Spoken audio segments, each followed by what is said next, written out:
So up until this point, we've looked at the three different homologous series that we have at National 5 level. We have looked at their isomers, so that was when they had the same molecular formula, the same chemical formula, but a different structural formula. And we've also looked at how we can systematically name those compounds based on their structures. So based on what branches they have, based on how many carbons they have, etc. But what we've not really looked at is at a more macro level, so if we zoom back out into the kind of real world, how do we tell the difference between these types of chemicals, between these types of homologous series, if we don't have any formula information, if we don't have any symbol information? What if we're just presented with the lab chemicals themselves as solutions, as liquids, or as gases? So we've covered alkanes, we've covered alkenes, and we've covered cycloalkanes. And you should now be confident in identifying compounds from these three families, these three homologous series, if you're presented with the formula, whether that be molecular formula or structural formula.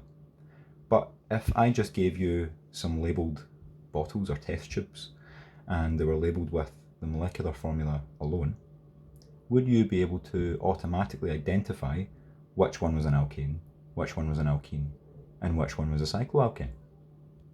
And the answer to that question really is, on their own, with no chemical test, no, you can't do that. So we have to put our thinking caps on here. We have to decide, is there a way that we can react these chemicals in some way with another chemical to tell them apart? Because at this point, we should in fact be able to rule out one of them based on the molecular formula alone. So we have C4H8, C4H10, C4H8. And we know, based on how I've set up this experiment, that they are in fact all different. One is an alkane, one is an alkene, one is a cycloalkane. And we should be able to tell straight away that the C4H10 is the alkane, because it's the only one here, the only molecular formula that fits the general formula for the alkanes, because it's CnH2n plus 2. The other two molecular formula are just CnH2n, which at this point could be an alkene, could be a cycloalkane as well, so we're not really sure. So what we in fact need is a chemical test to find out which one is which. And by that, I just mean we have to react these chemicals with something else. And in doing so, hopefully they will react differently, and in that way we can tell them apart from one another. So we call this testing for unsaturation, because it's the unsaturated component of the alkenes that separate it from the cycloalkanes. Yes, they have the same number of carbons and hydrogens, but the alkenes, remember, have that all-important unsaturated double bond between carbons. So that's what's going to help us tell the difference. But of course we need a chemical to be able to do that.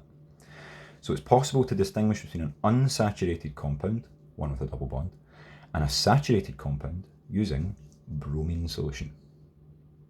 So what do we want to do?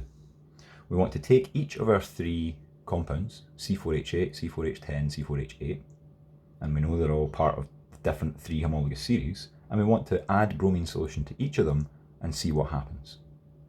So in the first instance, what we have to do is add each chemical, which are clear liquids, to a test tube, and to each of those chemicals we add a few drops of Br2, Br being the chemical symbol for bromine, and 2 because it's a diatomic molecule. There are 2 bromine atoms for every molecule of bromine.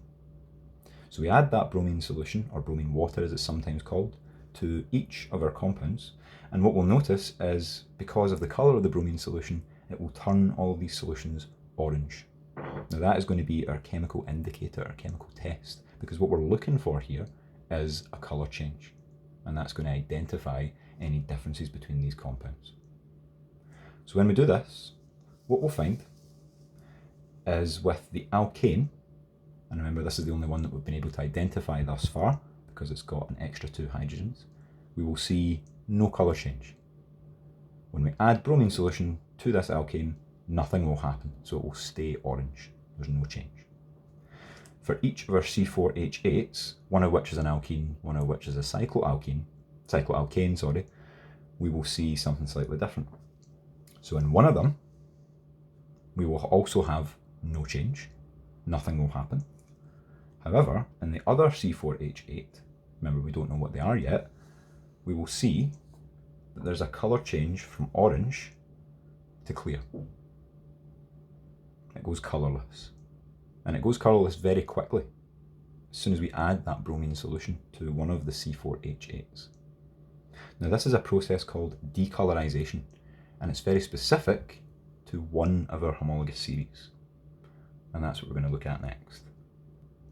So what has in fact happened here is because the carbon to carbon double bond that is only present in the alkene homologous series, unsaturated compounds, which remember have those double bonds, can decolorize bromine solution quickly.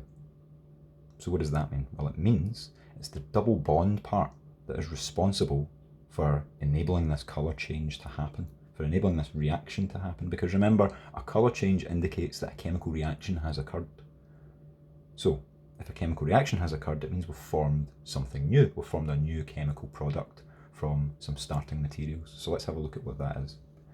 So what we have in fact done for the experiment that changed colour is we've taken butene, because we now know it's an alkene because it decolorized bromine solution quickly. We've formed 1,2-dibromobutane.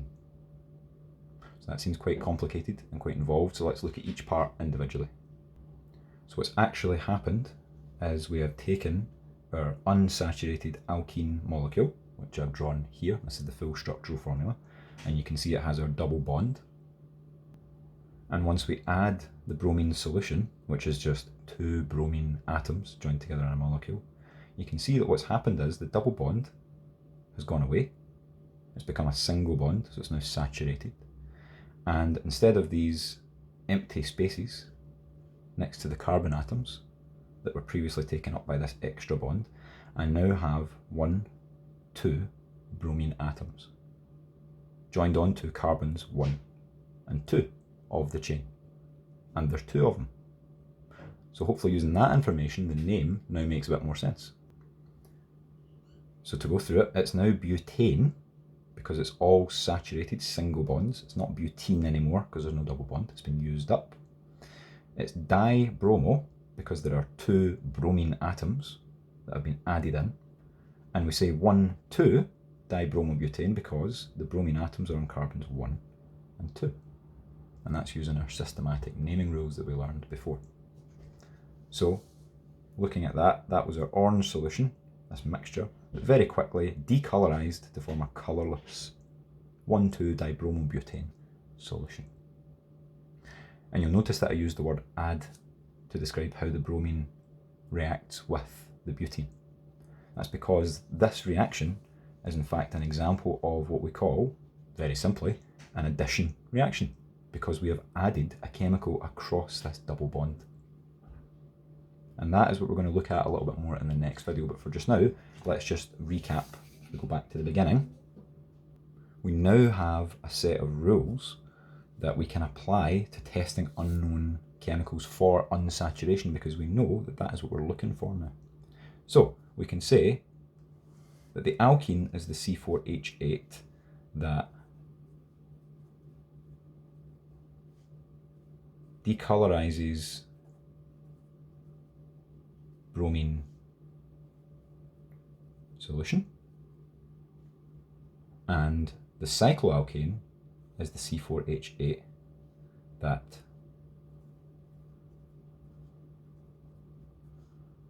does not change the colour of bromine solution. And I've cheated and written that a little bit shorter as Br2 solution. So we know now that we have a chemical test as well as a full structural formula difference between these different homologous series.